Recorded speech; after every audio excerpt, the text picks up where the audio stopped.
Hello my dear friends, welcome back to my channel. പുതിയൊരു വീഡിയോയിലേക്ക് എല്ലാവർക്കും സ്വാഗതം. അപ്പോൾ ഇന്ന് നമുക്ക് നല്ലൊരു പ്രോൺസ് ബിരിയാണിയുടെ റെസിപ്പി നോക്കിയാലോ. അപ്പോൾ വീഡിയോയിലോട്ട് പോവാം. വീഡിയോയിലോട്ട് പോകുന്നതിന് മുമ്പ് ചാനൽ സബ്സ്ക്രൈബ് ചെയ്യാത്തവരാണെങ്കിൽ പ്ലീസ് ഒന്ന് സബ്സ്ക്രൈബ് ചെയ്ത് സപ്പോർട്ട് ചെയ്യുക. കൂടെ തന്നെ ആ ബെൽ ബട്ടൺ കൂടി ഒന്ന് എനേബിൾ ചെയ്ത് കൊടുക്കുക. അപ്പോൾ നമുക്ക് എന്തായാലും വീഡിയോയിലോട്ട് പോവാം. അപ്പോൾ ഞാനിവിടെ 1 കിലോ പ്രോൺസാണ് എടുത്ത് വെച്ചിരിക്കുന്നത്.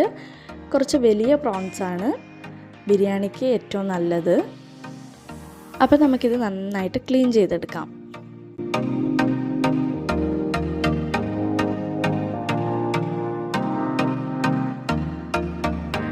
അപ്പോൾ ഇതാ പ്രോൺസ് എല്ലാം നന്നായിട്ട് ക്ലീൻ ചെയ്തെടുത്ത് വെച്ചിട്ടുണ്ട്. ഇനി നമുക്കിതിലേക്ക് ആവശ്യമുള്ള മസാലകളൊക്കെ ചേർത്തിട്ട് മാരിനേറ്റ് ചെയ്ത് വെക്കാം.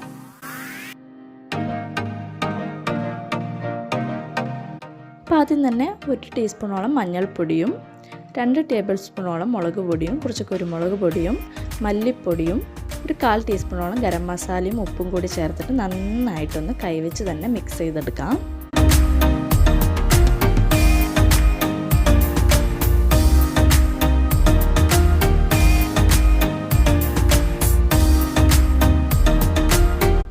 അപ്പോൾ ഇതെല്ലാം നന്നായിട്ട് മിക്സ് ചെയ്തെടുത്തിട്ടുണ്ട്. ഇനി ഒരു അരമണിക്കൂറെങ്കിലും ഇതൊന്ന് റെസ്റ്റ് ചെയ്യാൻ വെക്കാം. അപ്പോൾ ഇതാ അരമണിക്കൂറിന് ശേഷം നമുക്കിതൊന്ന് ഫ്രൈ ചെയ്തെടുക്കണം. അതിന് വേണ്ടിയിട്ട് ആദ്യം തന്നെ ഒരു പാൻ വെച്ചിട്ട് അതിലേക്ക് കുറച്ച് ഓയിൽ ഒഴിച്ച് കൊടുക്കാം. എന്നിട്ട് നമുക്കിത് നന്നായിട്ടൊന്ന് ഫ്രൈ ചെയ്തെടുക്കാം. അധികം മൊരിഞ്ഞു പോകേണ്ട ആവശ്യമില്ല. ഒരു മീഡിയം ആയിട്ട് ഫ്രൈ ചെയ്ത് വന്നാൽ നമുക്കിത് കോരി മാറ്റാവുന്നതാണ്.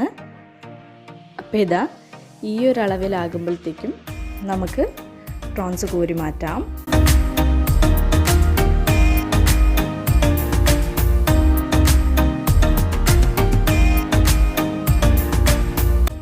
എന്നിട്ട് ബാക്കിയുള്ള പ്രോൺസും കൂടി ഇതുപോലെ തന്നെ ഒന്ന് ഫ്രൈ ചെയ്ത് മാറ്റി വയ്ക്കാം.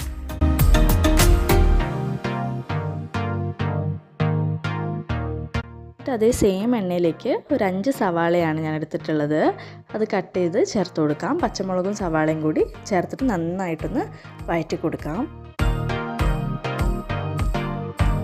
അപ്പോൾ ഇതാ സവാളയൊക്കെ അത്യാവശ്യം നന്നായി വഴണ്ട് നന്നായി സോഫ്റ്റായിട്ട് വന്നിട്ടുണ്ട്.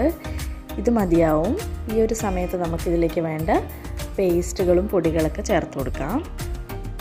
അപ്പോൾ ഇതാ അത്യാവശ്യം നല്ലോണം വഴണ്ട് വന്നിട്ടുണ്ട്. ഇനി നമുക്ക് ഇഞ്ചി വെളുത്തുള്ളി പച്ചമുളക് അരച്ചത് ഇതിലേക്കൊന്ന് ചേർത്ത് കൊടുക്കാം. എന്നിട്ട് നന്നായിട്ടൊന്ന് വഴറ്റിയെടുക്കണം. ഇതിൻ്റെ പച്ചമണം മാറുന്നവരെയും നമുക്ക് വഴറ്റി കൊടുക്കാം.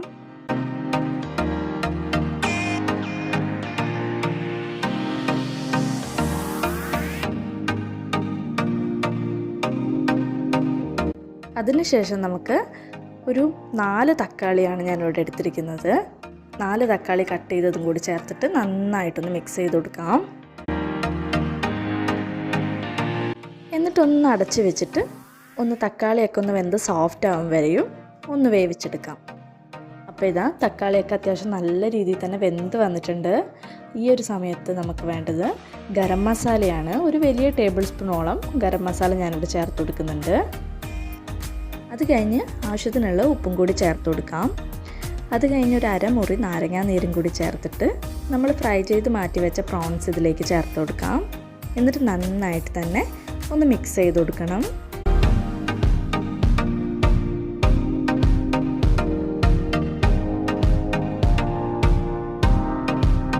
എന്നിട്ടിതാ കുറച്ച് നിറയെ മല്ലിയില എടുത്തിട്ട് നമുക്കിതുപോലെ ചെറുതായി കട്ട് ചെയ്തിട്ട് ചേർത്ത് കൊടുക്കാം. എന്നിട്ട് നന്നായിട്ടൊന്നും കൂടി മിക്സ് ചെയ്ത് കൊടുക്കാം. മല്ലിയില കൂടുതൽ ഇഷ്ടമില്ലാത്തവർ കുറച്ച് ചേർത്താലും മതിയാവും. പക്ഷെ നല്ല ഫ്ലേവർ ആയിരിക്കും ഇതിന്.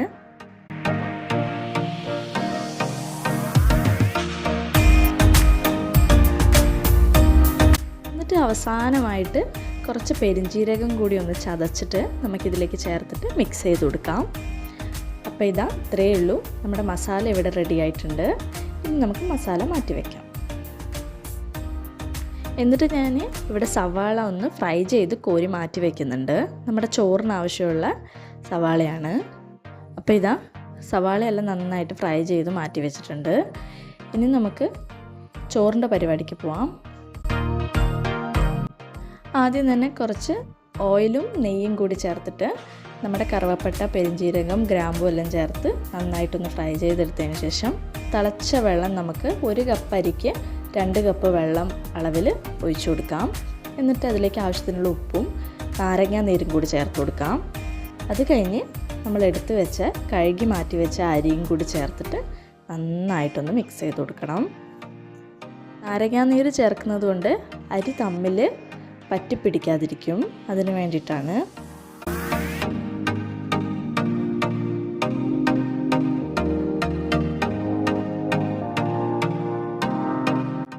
നന്നായിട്ടൊന്ന് മിക്സ് ചെയ്തിട്ട് അടച്ച് വെച്ച് വേവിച്ചെടുക്കാം.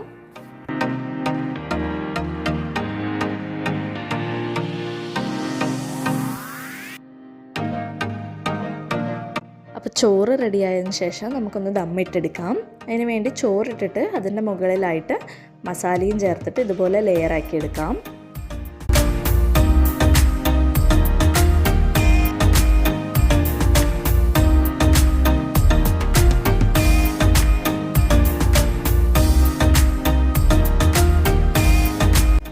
അതിനുശേഷം നമുക്ക് ഫ്രൈ ചെയ്ത് മാറ്റി വെച്ച സവാള ചേർത്ത് കൊടുക്കാം. അത് കഴിഞ്ഞ് കശുവണ്ടി പരിപ്പും മുന്തിരിങ്ങയും ഞാൻ നേരത്തെ ഫ്രൈ ചെയ്ത് മാറ്റി വെച്ചിട്ടുണ്ടായിരുന്നു, അതും കൂടി ചേർത്ത് കൊടുക്കാം. എന്നിട്ട് കട്ട് ചെയ്ത് വെച്ച മല്ലിയിലയും അതിനുശേഷം ഗരം മസാലയും കൂടി ഒന്ന് ഇതിൻ്റെ മുകളിലായിട്ട് തൂളിക്കൊടുക്കാം. എന്നിട്ട് ഒരു ചെറിയ ടീസ്പൂണോളം നെയ്യും കൂടി നമുക്കിതിൻ്റെ മുകളിലായിട്ടൊന്ന് ഇട്ടിച്ചു കൊടുക്കാം. അത് കഴിഞ്ഞ് ഞാൻ കുറച്ച് മഞ്ഞളുടെ വെള്ളം കൂടി കലക്കിയിട്ട് ഇതിൻ്റെ മുകളിലായിട്ടൊന്ന് വിതറി കൊടുക്കുന്നുണ്ട്. ഒരു കളറിന് വേണ്ടിയിട്ടാണ്, നിങ്ങൾക്ക് വേണമെങ്കിൽ ചേർത്ത് കൊടുക്കാം കേട്ടോ. ഒന്ന് അടച്ച് വെച്ച് ദമ്മിട്ടതിന് ശേഷം നമുക്കിതെടുത്തിട്ട് ഒന്ന് മിക്സ് ചെയ്തെടുക്കാം.